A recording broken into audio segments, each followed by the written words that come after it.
Good morning from New Hampshire. So it is October 30th. It's New Hampshire, and we are at 47 degrees, and lots of clouds. Good morning. It's good to see you this morning. Thank you for coming to my channel. So my name is Cindy. I'm a teacher, and I do the morning car chats to kind of show the scenery I kind of started it a while back to show the fall foliage and the scenery that I get to enjoy as I go to work. And it's kind of brown today. So we're getting to the part of fall where everything turns brown and the leaves are going to fall off the trees. And lots of people will do lots of raking. And that's what the next couple weeks will be. We've had kind of a drought in New Hampshire the last few months, actually. At the beginning of the spring, we had floods, and now we're having drought conditions. But we've had a little bit of rain, not too much. We had campfire bans, like nobody could have a campfire, any type of fire in their yard because they might, catch the world on fire, I guess. But they lifted that ban yesterday, so time for campfires. We're not supposed to burn leaves. I remember when I was a kid, we would burn leaves so that we would, take care of all of that. But no burning leaves these days. We're supposed to either put them in, some designated place or have somebody come take them. And fortunately for us, we have a yard where we can just push them off to the sides and they naturally kind of break down in the woods. And, so that's that. Leaves. It's leaves time. We have a lot of leaves in our yard. Way back when I was first married, we lived in Wisconsin, and we had a little house in a neighborhood, Sheboygan Falls. It was such a cute little place, and we had a lot of leaves there, even though we had a teeny tiny little lot. And we would rake the leaves and into the road, and they actually had like a leaves. That was kind of cool. I hadn't seen anything like that. So we don't have that I know of around here. Maybe they do in the city areas. I don't know. But fortunately, we have a place to put leaves. So we just kind of push them off to the edges of the yard. But we do have quite a few. And we end up doing the leaf blower now instead of trying to rake them. Raking them is quite exhausting. So I do love my yard. I have about an acre yard. It's not huge, but we have woods around us, which is kind of nice. So today is October 30th, and we are headed to school. And in New Hampshire, you're supposed to drive on this is the passing lane. You're not supposed to pass on the right side, but that car just passed me. I'm not sure if he's a New Hampshire native, but I was going to move over, and then he's passing me anyway. So here we go. We're on our way to school, and tomorrow is half a day because we have soccer tournaments coming up. Soccer tournaments are coming up Friday and Saturday, and our team is second in the group. So there's a chance they could win, but usually the first and the fourth team play each other. The winner of that plays the winner of the second and the third team. So we'll see what happens. Friday and Saturday soccer tournament. So tomorrow we get half a day, so I'm not going to cry about that. Half a day on Friday. The kids love a day off. They just love it when school has a day off. It's kind of weird. My family, we homeschooled for several years. We have 13 children. I homeschooled and graduated 6 out of my homeschool. Then we went back to school, and I had 7 kids. I taught first, second, third grade combination class. And all of my kids went to their prospective grades, and they couldn't wait to go to school. They were so excited. And now that we've been in school, it's like you realize kids they don't even like school. It's the weirdest thing. They don't even like school. They can't wait for a day off. They don't want to do, their homework and, all that homeschooling, and my kids go to school, and then when they find out, nobody really even likes school. I mean, I think the teachers do because they're teachers, right? The teachers have high expectations. They're excited about the possibilities, and they love their subject. I love math, and other teachers love their topic that they teach. But, most kids, we can't wait for a day off, so tomorrow's a half a day. And I like teaching because it is a schedule where you can take days off, you have your summers off, you have your vacation times, and I'm not gonna lie, I like the teacher life. So it's and I get a salary, so I'm not doing like per hour type stuff. So I kind of like it, and I do like school. I like driving to school. You like scream at kids. I don't think I scream at kids. I think I've learned, because I'm older, how to be firm but not screaming. I do make the rules. I make them follow the rules, and I do teach, but I tell them I enjoy it. Like, I try to enjoy the class. Which reminds me, today I'm bringing with me, I got 12 Rubik's Cubes, and we're going to, in my geometry class, we're going to, not take a whole unit on it, but here and there, take a few minutes of every class and do some tips on how to do Rubik's Cubes, and everybody's going to try it. So today we will get the Rubik's Cube all put together, from the bag.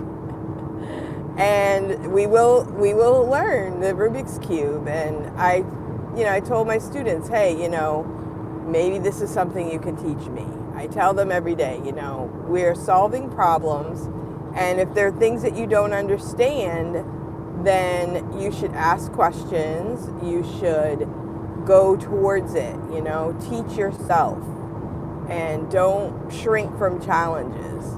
And Rubik's Cube is something I never really liked. I never wanted to do it. I never cared about it. It just didn't seem like something that interested me, which is weird because I love puzzles and I love hard things. And I have one student that he sneaks out his Rubik's Cube and he plays with it during class, and I have to tell him to put it away. So I said, why don't we just go ahead and you can teach me how to do the Rubik's Cube? And he's like, oh, it's really easy. He'll find out how hard it is to teach me stuff. But I'm going to be a willing participant, and we'll see how long it takes me to learn the Rubik's Cube. And I got a package of 12 from Amazon, and that's kind of cool because you can order it and it comes right away. So we are going to be doing the Rubik's Cube, and we're going to learn new things, and I'm going to show my students that I can learn new things, and I'm willing for them to teach me, and we'll see how it goes. Hopefully I figured it out. I'm sort of like not hopeful that I'm going to figure it out. I think it's going to be too hard, but we'll see if I can figure it out, because I do love math, but math is something that I learned well from the beginning. I must have had really good teachers from first grade on up. I loved math. I did well. And good morning, Phyllis. In third and fourth grade, I had great teachers that taught me all my multiplication tables. And I went home and I studied them because I wanted to be I want to be the fastest in the class. I never really was. I never was the fastest.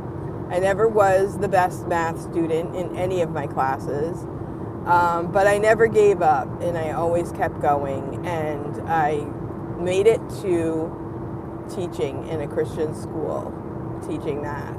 So I think that's success. So I know math because I've learned it like my whole life. And I majored in math in college, and I don't think it necessarily came easy for me. I just kept working at it and didn't shy away from it. So I don't think I'm like the best thinker on the planet. So I'm not sure I can learn the Rubik's Cube. I don't know. I'm sort of doubting the whole thing, but I'm going to give it a try. And I do know that I'm not a quitter, but I feel like the Rubik's Cube has a lot of steps. I'm not sure how many steps I can remember in a line to get to full confidence of being able to do the Rubik's Cube. But, oh, Phyllis, I'm the best friend on the planet. I miss you. We do not talk enough. Phyllis lives in Tennessee. I want to come visit you.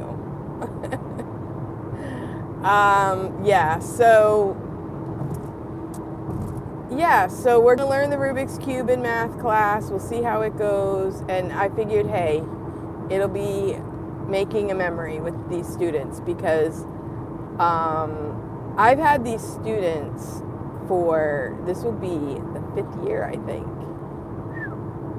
Yeah, because I had them the first year I came. I started teaching 5th grade. These students, I believe, were in 6th grade. So I taught 5th grade, 6th grade, 7th, 8th, and 9th, and 10th that year. I taught all the math students from 5th grade up. And so now I only teach 9th and 10th because we have more students. But some of these students, I'm the only math teacher they've had since 5th grade. Poor things.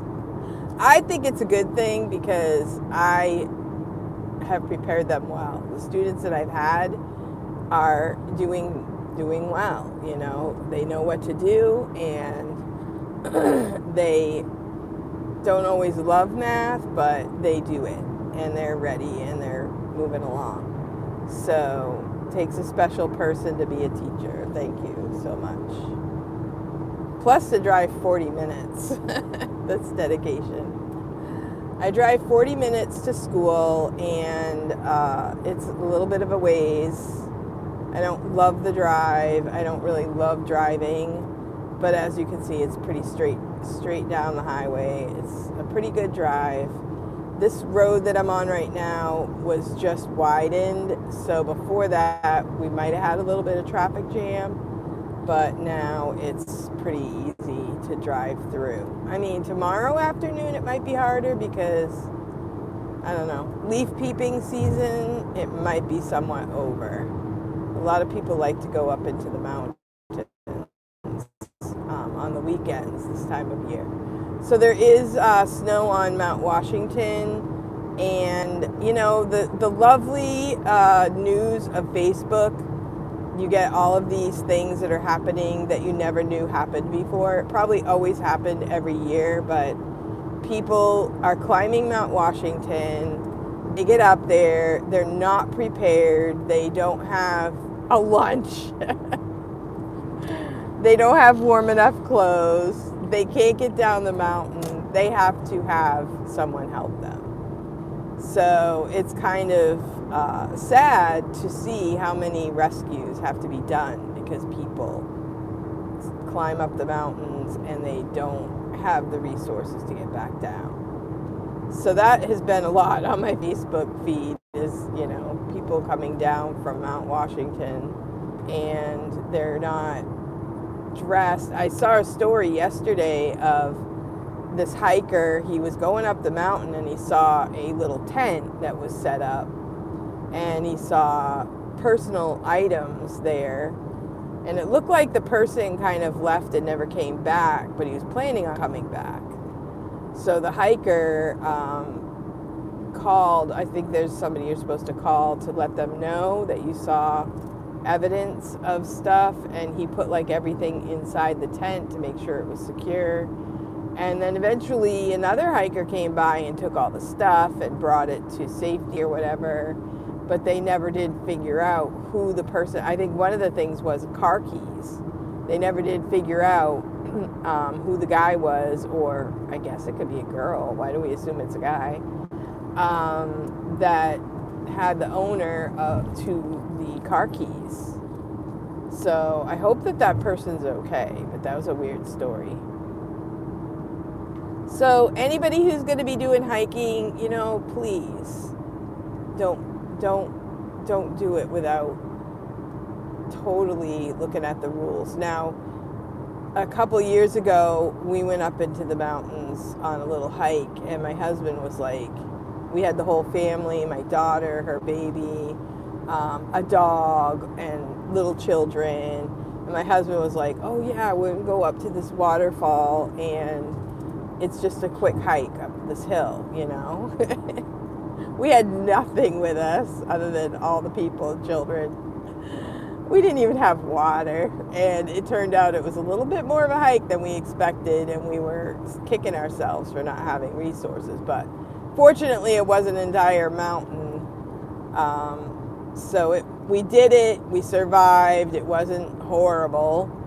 But we did determine from that little experience that no matter how small the hike is, bring your stuff. Bring your first aid kit, bring your water, bring, you know, something warm, if you know, like a coat or something. You just never know what could happen. If somebody gets hurt, that person will have to stay and wait for help or something. Lots of things could happen. So yeah, it is totally understandable when people don't expect, you know, this is going to be a longer hike than you think.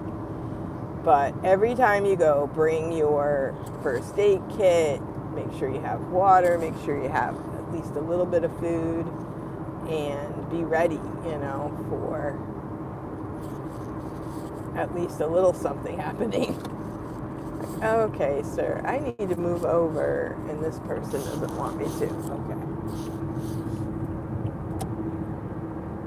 So, well, good morning, and it's October 30th, and I hope you guys are well, and I hope you have a great day. And I'm going to sign off for now. Excuse me, and I will catch you in the next video.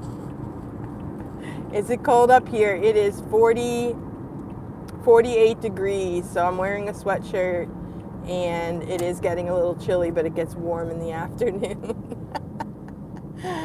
Thank you so much for the sentiments. God bless you. I love it. All right, have a great day. Thank you for coming. Thank you for liking and subscribe if you're not subscribed. I'll see you in the next video.